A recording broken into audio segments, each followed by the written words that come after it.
স্বামী স্ত্রীর একে অপরের প্রতি ভালোবাসা আল্লাহর নেয়ামত। যাদের জীবনে এই নেয়ামত নেই তারা বোঝে জীবন কতটা বিষাক্ত হতে পারে। ভালোবাসাহীন সম্পর্ক যেন জীবিত থেকেও প্রতিদিন একবার করে মারা যাওয়া। আমরা আধুনিক যুগের ভালোবাসাবাসির চর্চা দেখি, কিন্তু এই ভালোবাসাগুলো আড়ম্বরে ভরা। গল্প, উপন্যাস কিংবা নাটক, সিনেমার রং মাখা ভালোবাসাবাসী সাহাবায়ে আজমাইন রাদিয়াল্লাহু আনহুমের মধ্যেও ছিল। তাদের ভালোবাসার কথাও এসেছে তাদের জীবনীতে। যেমনটা এসেছে সাহাবিয়া উম্মে কুলসুম বিনতে আবি বকরের কথা। তিনি বিয়ের আগে দোয়া করতেন, হে আল্লাহ, তুমি আমাকে এমন এক স্বামী দান করো যে আমার উপর অঝোর ধারায় ভালোবাসা ঢালবে এবং সে আল্লাহর ইবাদত গুজার বান্দা হবে। আল্লাহ তাআলা উম্মে কুলসুমের দোয়া কবুল করেন।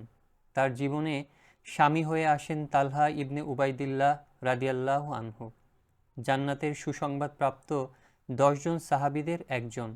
কি বিরাট ব্যাপার স্যাপার! উম্মে কুলসুমের ধারণাও ছিল না যে তার মতো সাধারণ একজন নারীর স্বামী বিনা হিসেবে জান্নাতে যাওয়ার আগাম খোঁজখবর পাওয়া খোশ নসিবদের একজন।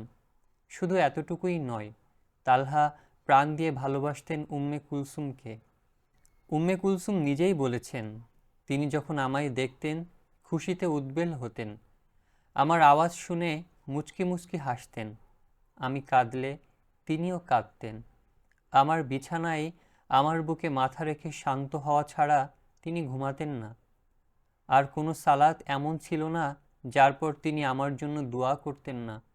আমি অসুস্থ হলে আমার ব্যথা যেন তার নিজের ব্যথাকে ছাড়িয়ে যেত, যেন অসুস্থতা তার শরীরেই। তিনি আমাকে একা ছেড়ে যেতেন না, বরং আমার পাশে বসে থাকতেন।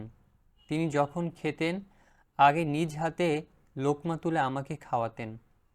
আমি ছিলাম তার কাছে একদিকে আমার গর্ব ও মর্যাদা, আর অন্যদিকে তিনি আমার সান্ত্বনা ও আশ্রয়। একদিন তালহা রাদিয়াল্লাহু আনহু ঘরে এলে উম্মে কুলসুম দেখলেন স্বামীর মুখে কেমন যেন দুঃখের ছাপ। তিনি ব্যাকুল হয়ে জানতে চাইলেন, প্রিয়তম, আমার কোনো আচরণ কি আপনাকে কষ্ট দিয়েছে? তালহা বললেন, না গো, তোমার মতো নারী একজন মুসলিম পুরুষের জন্য কত বড় যে নিয়ামত। এমন ঘটনা আরও আছে, আরেকটা বলে শেষ করে দিই। আলী ফাতিমা রাদিয়াল্লাহু আনহুমার ভালোবাসার কথা আমরা কেই বা না জানি। একদিন হলো কি জানেন? ফাতিমা মিসওয়াক করছিলেন, তা দেখে আলী সেই মিসওয়াককে উদ্দেশ্য করে কবিতা আবৃত্তি করলেন। ওহে আরাকের ডাল, তুমি তো তার ঠোঁটের ছোঁয়ার সৌভাগ্য পেয়েছ। বলতো, হে আরাকের কাঠি, আমাকে দেখে কি তুমি ভয় পাও না? যদি তুমি যোদ্ধা হতে তবে তোমাকে মেরেই ফেলতাম। হে সিওয়াক, আমার কাছ থেকে জয়ী হয়েছ কেবল তুমি।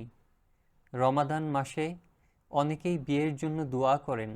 উম্মে কুলসুমের মতো করে দোয়া করলে আল্লাহ তাআলা কি এমন জীবনসঙ্গী দান করতে পারেন না?